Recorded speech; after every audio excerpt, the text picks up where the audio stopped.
In this video, we are going to study permutations and combinations. First, we have to understand what a factorial is. So this expression, n with the explanation point, is read n factorial. And in this case, n is a whole number. So it could be 0, 1, 2, 3, 4, 5, 6, 7, 8, etc. And all we do is we just take the product of n with all of the positive integers that are less than n. So that's why you see here n times n minus 1 times n minus 2, dot, dot, dot, all the way down to 3 times 2 times 1. And we're going to define 0 factorial as 1. So let's do some examples.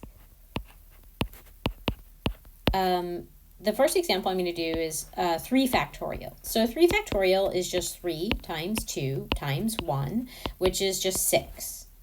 And let's do another one. 5 factorial is equal to 5 times 4 times 3 times 2 times 1. So that is 120.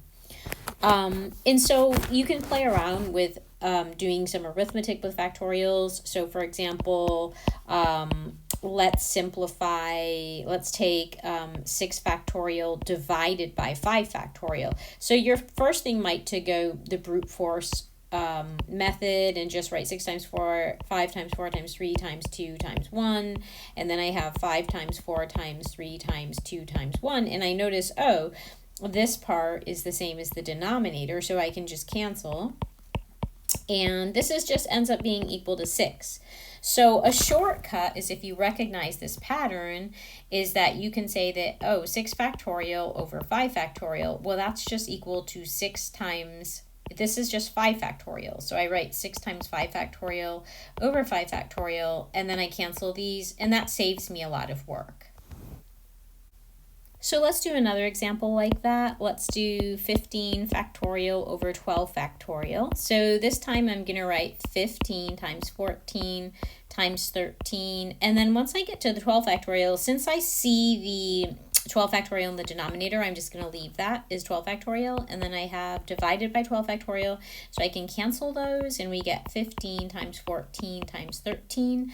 And that is equal to 2,730. Here, let's do another one. I have 8 factorial over 5 factorial. So we have 8 times 7 times 6 times 5 factorial over 5 factorial. So I cancel those, and I get 8 times 7 times 6 is 336. So let's do some slightly different examples. What is 4 factorial minus 2 factorial? Well, just using the definitions, we have that this is equal to 4 times 3 times 2 times 1 minus 2 factorial, which is 2 times 1. So this is just equal to 24 minus 2, or 22.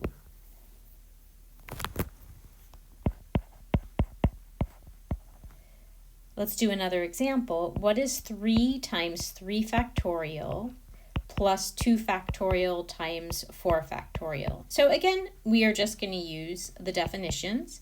We have 3 times 3 times 2 times 1. So that's 3 factorial plus, and then I have 2 times 1 times 4 times 3 times 2 times 1. So this gives me 3 times 6 plus 2 times, and this is 24. So what is 18 plus 48? And that is 66. The next thing I want to do is define permutation. So what is a permutation? A permutation is an arrangement of objects in a definite order. So a permutation is an arrangement of objects in a definite order. So here's an example, a really classic example. List all permutations of the numbers 1, 2, and 3. So I'm going to start with permutations where 1 is the first number. So I have 1, and then I could have 2 and 3. So that's 1 permutation. I can also flip the 2 and the 3. So I have 1 and 3 and 2. And that is those are the only 2 permutations where the 1 is first. So I'm going to move on. to a permutation where the 2 is first. And then I have 2, 1, 3. And then I'm going to flip the ordering on the 3 and the 1, and I get 2, 3, 1. So that's another permutation, another ordering or arrangement. Finally, we have permutations where the 3 is first. And I do the same trick where I flip the 2 numbers. And this gives me 6 permutations. So there are 6 permutations. And notice how we could have counted these using the counting principle. So let's think about how that would work. So there's definitely 3 stages, right? It's almost like I'm picking the first number, and then that's stage 1, and then I pick the second number, that's stage 2, and then I pick the third number. There's no repetition, so this is like selecting without replacement, and order matters. So how many choices were there for the first number? Well, there's 3 choices when you start. You could have the 1 or the 2 or the 3 in the first as the first number. Once you've picked that number, you can't use it again. So when you go and pick the second number, there's only 2 choices. And after you have chosen the first 2 numbers, there's only 1 choice left for the third number. So that's another way we can count the number of permutations using the counting principle. Remember, we can also think about it visually, going back to our tree diagram. So there are 3 choices for the first number. In each case, there are 2 choices for the second number. And once the first 2 numbers are chosen, the third number is completely determined, right? So this is how you can kind of visualize using our tree diagram.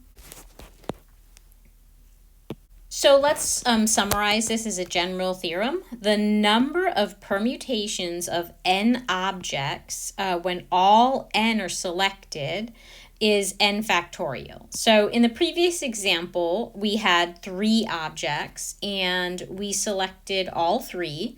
And that was 3 factorial, which was 3 times 2 times 1 equal 6 permutations. And that's exactly what we got.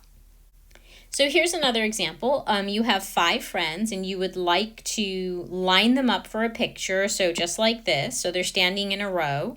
In how many different ways can you line up your friends? So how many different orderings or arrangements can you make of your friends in this row? So again, you have 5 friends. So this is just asking how many permutations there are. So we have 5 factorial. So that's 5 times 4 times 3 times 2 times 1. And so we did that before and we got 120.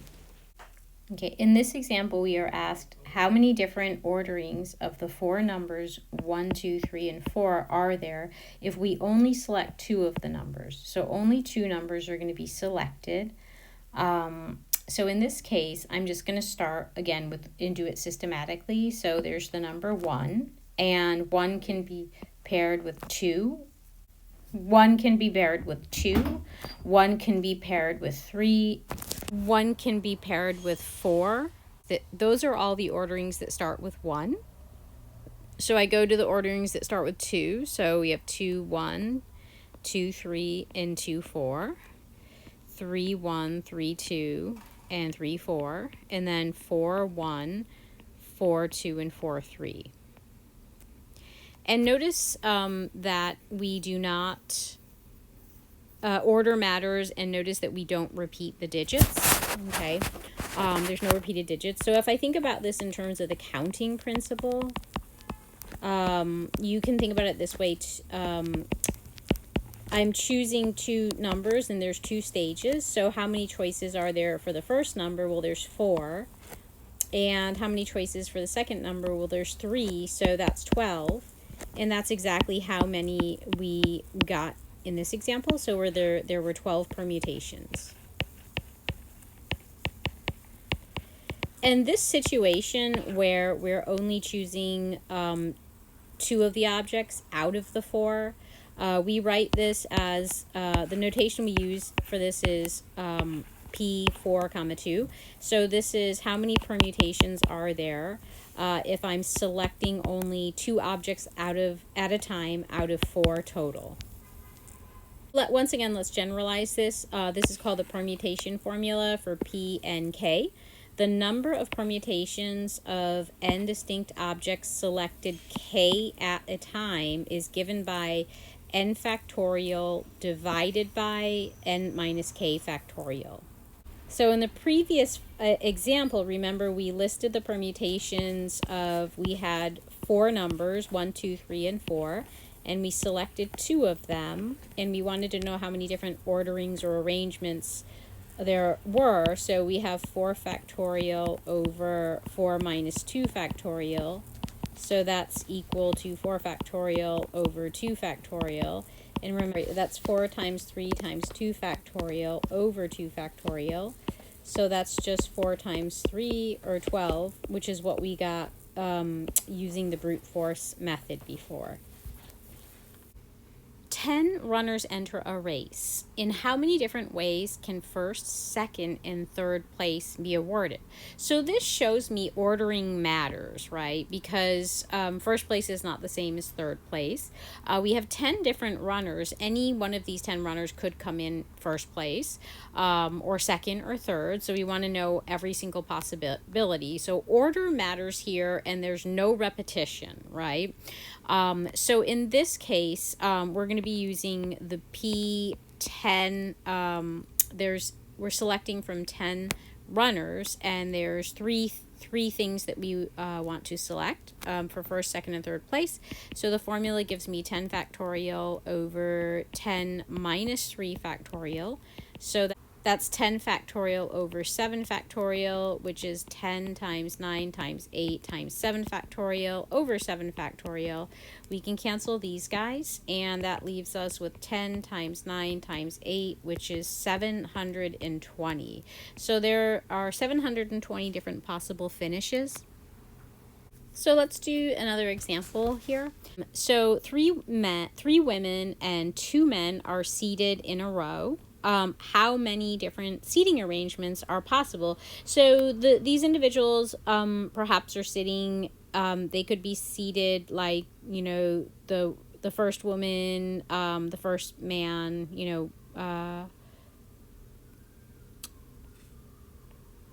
they could have some arrangement like that. So that means there's no restrictions. That's one possibility.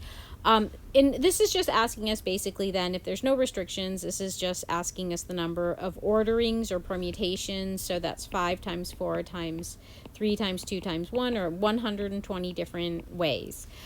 In the second case, the men must sit together and the women must sit together. So we start with having 2 possibilities. Either the men are on the left and the women are on the right, or the women are on the left and the men are on the right. And so in these cases, basically, so I'm going to start by saying I'm going to count these 2 different cases, men on the left, women on the right, or women on the left. And then what I'm going to say is that really what this comes down to is we need to look at the number of permutations of the women and multiply by the number of permutations of the men. So if you think about this as having 2 stages, we first have to pick one of the permutations of the women, and then in this case that would be 3 factorial, and then we have to choose